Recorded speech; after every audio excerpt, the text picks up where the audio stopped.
लोकसभा चुनाव में पाकिस्तान की एंट्री, पीएम मोदी का कांग्रेस पर अटैक, कहा शहजादे को प्रधानमंत्री बनाने के लिए उतावला है पाकिस्तान। पीएम के बयान पर फवाद चौधरी ने फिर किया पोस्ट, कहा लगता है मोदी जी मेरे बयान से सच में अपसेट हैं। फवाद चौधरी का बयान आया सामने, कहा उन्हें मोदी सरकार की पॉलिसीज पसंद नहीं, इसीलिए राहुल गांधी को करना चाहिए सपोर्ट। पीएम के बयान पर अशोक गहलोत का पलटवार, कहा पाकिस्तान की बात कर चुनाव जीतना चाहती है बीजेपी, लेकिन जनता झांसे में नहीं आएगी। राहुल के समर्थन में उतरे राशिद अल्वी, कहा नवाज शरीफ के दबाव में पाकिस्तान के फवाद चौधरी ने की राहुल की तारीफ, नवाज शरीफ से पीएम मोदी के अच्छे संबंध हैं। राशिद अल्वी बोले फवाद चौधरी के बयान से बीजेपी और पीएम कांग्रेस को टारगेट करना चाहते हैं। पीएम के बयान पर बोले वीआईपी चीफ मुकेश सहनी, भारत के चुनाव से पाकिस्तान को क्या लेना देना है, हिंदू मुसलमान पाकिस्तान करना बीजेपी की आदत। राहुल के संविधान की प्रति दिखाने पर बरसे पीएम मोदी, कहा जो लोग संविधान लेकर नाच रहे, इनके राज में देश में 2 संविधान 2 झंडे थे।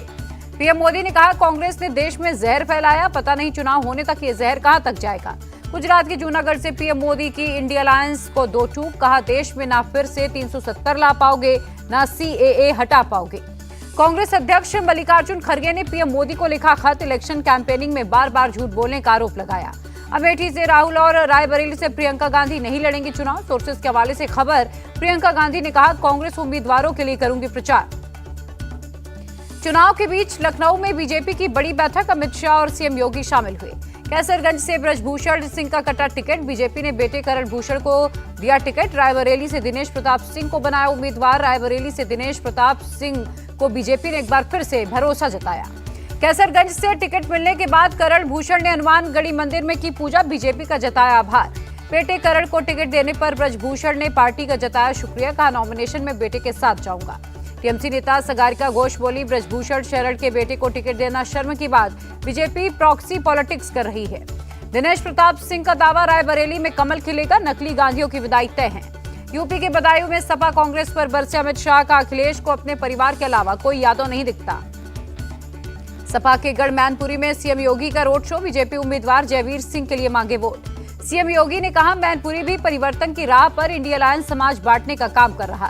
फिरोजाबाद की जनता से सीएम योगी की अपील, चुनाव में जाति धर्म और संप्रदाय मत देखना, सिर्फ विकास चुनना है। सीएम योगी के मैनपुरी आने पर बोली डिंपल यादव, बीजेपी सरकार जनता से दोहरी बात करती है, सरकार ने अपने वादे नहीं निभाए। अग्निवीर योजना के बहाने अखिलेश यादव का बीजेपी पर अटैक, कहा दोबारा मोदी सरकार आई तो पुलिस की नौकरी 3 साल की हो जाएगी। मोदी सरकार में ना जान सुरक्षित है ना संविधान, सपा चीफ अखिलेश यादव का बयान। ईवीएम को लेकर सपा नेता शिवपाल यादव की चेतावनी, अगर स्ट्रांग रूम में कोई तोता घुसेगा तो वो निकल नहीं पाएगा। बदायूं से सपा उम्मीदवार आदित्य यादव बोले हार के डर से घबराई बीजेपी, भारी अंतर से जीतूंगा चुनाव। बदायूं लोकसभा सीट से बीजेपी उम्मीदवार दुर्विजय शाक्य का दावा, 2019 की तरह इस बार भी हम जीतेंगे। योगी सरकार पर मायावती का अटैक, का यूपी की कानून व्यवस्था कायम करने के लिए बुलडोजर की जरूरत नहीं। मोदी सरकार के फ्री राशन बांटने पर प्रियंका गांधी का तंज, 5 किलो राशन देकर डिपेंडेंट बना रही है सरकार, इसके बदले युवाओं को नौकरी देना चाहिए। मोदी सरकार में गरीब और गरीब होता चला गया, प्रियंका गांधी का अटैक। कांग्रेस नेता जयराम रमेश का बयान, चुनाव के 2 चरणों से साफ इंडिया अलायंस हासिल करेगा बहुमत। कोल्हापुर में शरद पवार ने उठाए सवाल, पूछा महाराष्ट्र में 5 चरणों में चुनाव की क्या जरूरत, पीएम मोदी के प्रचार के लिए सोची समझी रणनीति लग रही। बिहार के सारण में राजनाथ सिंह की रैली, का रक्षा मंत्री के नाते कह सकता हूं भारत की सीमाएं सुरक्षित, जरूरत पड़ी तो सीमा पार जाकर भी मार सकता है भारत। बिहार के अररिया में जेपी नड्डा ने किया चुनाव प्रचार, कहा एक तरफ आरजेडी कांग्रेस की लूट कुशासन, दूसरी तरफ मोदी सरकार का सेवा भाव। आरजेडी नेता तेजस्वी यादव का अटैक, बिहार में एनडीए का सुपड़ा होगा साफ, बीजेपी ने सिर्फ प्रदेश को ठगने का काम किया। आरजेडी प्रत्याशी मीसा भारती ने पीएम मोदी को बताया बूढ़ा, कहा इन्हें तीसरा मौका चाहिए अभी। बिहार के सारण से बीजेपी कैंडिडेट राजीव प्रताप रूढ़ी ने किया नॉमिनेशन, लालू यादव की बेटी रोहिणी आचार्य से है मुकाबला। राजीव प्रताप रूढ़ी का बयान, रोहिणी पटना में रहती हैं, सारण की बेटी होने का दावा करती हैं, ऐसे लोगों को यहां वोट मांगने का अधिकार नहीं। बंगाल के तेहट्टा में बोली सीएम ममता बनर्जी, यूसीसी को लेकर बीजेपी झूठ बोल रही है, वो दलित और पिछड़ों के अधिकार को छीनना चाहती है। बीजेपी ने अपनी सीटें बचाने के लिए चुनाव आयोग में अपने लोगों को बिठाया, सीएम ममता का आरोप। टीएमसी के स्टार प्रचारकों की लिस्ट से कुणाल घोष का नाम गायब, बोले ये पार्टी का फैसला, नए लोगों को मौका देना चाहती है पार्टी। कांग्रेस नेता अधीर रंजन ने टीएमसी और बीजेपी को बताया एक सिक्के के 2 पहलू, दोनों को वोट देना एक जैसा। टीएमसी कैंडिडेट दीपक अधिकारी ने किया नॉमिनेशन, बंगाल के घाटल से टीएमसी ने बनाया अपना कैंडिडेट। उत्तरी मुंबई के चारकोप में केंद्रीय मंत्री और बीजेपी उम्मीदवार पीयूष गोयल का रोड शो, बीजेपी के लिए मांगा समर्थन। बेटे श्रीकांत की नामांकन रैली में शामिल हुए सीएम शिंदे, कहा तीसरी बार मोदी बनेंगे पीएम। मुंबई में उत्तर पश्चिम और उत्तर सीट से महाविकास अघाड़ी गठबंधन के 2 उम्मीदवारों भूषण पाटिल और अमोल करदिकर ने भरा नामांकन, आदित्य ठाकरे हुए शामिल।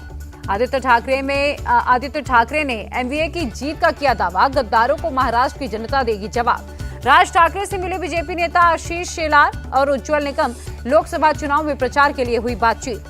दिल्ली वेस्ट सीट से बीजेपी उम्मीदवार कमलजीत सहरावत ने किया नॉमिनेशन रैली में कई दिग्गज नेता हुए शामिल। कांग्रेस ने देश को भ्रष्टाचार, तुष्टीकरण, आतंकवाद दिया, राजस्थान के सीएम भजनलाल का टैग। हरियाणा की कुरुक्षेत्र सीट से बीजेपी कैंडिडेट नवीन जिंदल ने भरा पर्चा, अप्रत्याशी सुशील गुप्ता से होगा मुकाबला। बीजेपी ने चुनाव आयोग से की कांग्रेस की शिकायत, सुधांशु त्रिवेदी बोले झूठ की बजाय मुद्दों पर चुनाव लड़े कांग्रेस। प्रियंका गांधी के वॉशिंग मशीन वाले बयान पर असम सीएम का पलटवार, पूछा केजरीवाल को कांग्रेस ने किस वॉशिंग मशीन से धोया था। गुजरात में सुनीता केजरीवाल ने किया चुनाव प्रचार, कहा चुनाव के वक्त सीएम को जेल में डाला, आप वोट से दें इसका जवाब। जम्मू कश्मीर के पूर्व सीएम उमर अब्दुल्ला ने भरा पर्चा, बारामूला सीट से हैं उम्मीदवार, 20 मई को मतदान। रिकॉर्ड मतों से जीतूंगा चुनाव, नामांकन दाखिल करने के बाद बोले उमर अब्दुल्ला। दूसरे चरण के बाद 400 पार का नारा बंद हुआ, उमर अब्दुल्ला का बीजेपी पर अटैक। गुजरात में बीजेपी के पक्ष में एक तरफा माहौल, केंद्रीय मंत्री और पोरबंदर से बीजेपी उम्मीदवार मनसुख मंडाविया का बयान। पोरबंदर में बीजेपी कैंडिडेट मनसुख मंडाविया ने किया रोड शो, डॉक्टर अंबेडकर की मूर्ति पर किया माल्यार्पण। संबलपुर में केंद्रीय मंत्री धर्मेंद्र प्रधान ने अपना नॉमिनेशन फाइल किया, रोड शो कर किया शक्ति प्रदर्शन। आंध्र के नेल्लोर में वाईएसआरसीपी कैंडिडेट खलील अहमद का डोर टू डोर कैंपेन, लोगों से अपने पक्ष में मतदान करने की अपील की। कर्नाटक के बेलगावी में उड़ाया गया हॉट एयर बैलून, चुनाव आयोग ने मतदाताओं को किया जागरूक। वोटिंग को लेकर जागरूकता बढ़ाने के लिए काशी विश्वनाथ मंदिर की पहल, परिसर में लगवाए मतदान के लिए पोस्टर। बोरा समाज के धर्मगुरु से एमपी के सीएम मोहन यादव ने की मुलाकात, बीजेपी के लिए मांगा समर्थन। भुवनेश्वर से बीजेपी उम्मीदवार अपराजिता सारंगी ने नॉमिनेशन फाइल किया, कहा इस बार ओडिशा में बीजेपी सरकार बनेगी। जम्मू कश्मीर में विधानसभा चुनाव न होने से नाराज गुलाम नबी आजाद, कहा हम 5 साल देरी से चल रहे। ओडिशा सीएम नवीन पटनायक ने कंटाबाजी सीट से किया नॉमिनेशन, हिंजली विधानसभा सीट से भी चुनाव लड़ रहे हैं बीजेडी जी। प्रज्वल रेवन्ना केस बना चुनावी मुद्दा, राहुल गांधी बोले ये स्कैंडल नहीं, मास रेप का मामला है। कर्नाटक स्कैंडल केस में प्रज्वल को लुकआउट नोटिस जारी, गृह मंत्री बोले पेश नहीं हुए तो गिरफ्तारी होगी। जर्मनी जाने के लिए प्रज्वल रेवन्ना ने ना तो पॉलिटिकल क्लियरेंस मांगी और ना ही हमने दी, विदेश मंत्रालय के प्रवक्ता का बयान। प्रज्वल रेवन्ना केस में कोर्ट की निगरानी में एसआईटी का गठन, मामले की हो निष्पक्ष जांच, भाजपा के राष्ट्रीय महासचिव सीटी रवि का बयान। एसडी रेवन्ना ने अग्रिम जमानत की याचिका दाखिल की, केस में उन्हें भी बनाया गया है आरोपी। प्रज्वल रेवन्ना के भाई सूरज रेवन्ना का बयान, परिवार के खिलाफ साजिश हुई। डॉक्टर मल्लिका नड्डा को नई जिम्मेदारी, special Olympic Asia Pacific advisory council की चेयरमैन बनाई गई, 3 साल का होगा कार्यकाल। दिल्ली महिला आयोग के कॉन्ट्रैक्ट कर्मचारियों को हटाने का मामला, डीसीडब्ल्यू की पूर्व चेयरमैन स्वाति मालीवाल बोली कर्मचारियों के हक के लिए लड़ूंगी। दिल्ली बीजेपी चीफ वीरेंद्र सचदेवा का बयान, स्वाति मालीवाल को देना होगा जवाब, नियुक्ति में नियमों की अनदेखी क्यों हुई।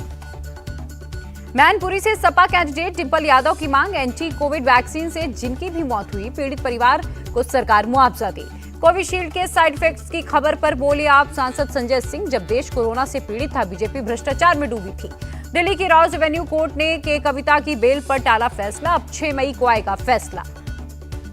सलमान खान के घर पर फायरिंग के आरोपी के सुसाइड पर बोले संजय राउत, सरकार बदलने के बाद होगी जांच। यूपी के सीएम का deep fake video viral, Noida police ने बरौला से आरोपी को पकड़ा। कानपुर के इंद्रप्रस्थ अपार्टमेंट में लगी आग, 4थे फ्लोर पर फंसे 10 लोगों का किया गया रेस्क्यू। शेख शाहजहां के खिलाफ जमीन हड़पने का मामला, संदेश खाली में सीबीआई ने शिकायतकर्ताओं से की मुलाकात। पश्चिम बंगाल के कूच बिहार में 22 देसी बम बरामद, बम निरोधक दस्ते ने किया डिफ्यूज। पश्चिम बंगाल के हावड़ा में पंचायत दफ्तर में बदमाशों ने की फायरिंग, 2 लोग घायल। जम्मू कश्मीर के बारामूला में पुलिस का एक्शन, आतंकी अदरीस अहमद मीर की प्रॉपर्टी सीज की गई। दिल्ली के सीलमपुर में मुठभेड़, मर्डर का आरोपी एनकाउंटर के बाद किया गया अरेस्ट।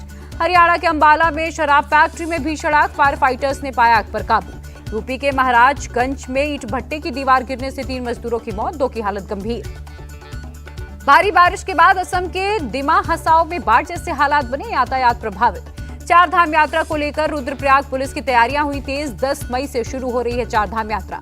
पहाड़ों पर जमी बर्फ को हटाकर सेना ने हेमकुंड साहिब का मार्ग खोला, 25 मई से खुलेंगे कपाट। उत्तराखंड के चामोली में ताजा बर्फबारी, चारों तरफ बिछी बर्फ की सफेद चादर। कर्नाटक के यादगीर में गैस सिलेंडर फटने से कई झोपड़ियों में आग, दूर तक दिखाई दी लपटें। वित्त वर्ष 2023-24 में 50% बढ़ा अडानी पोर्ट का मुनाफा, कार्गो वॉल्यूम 3 गुना हाई।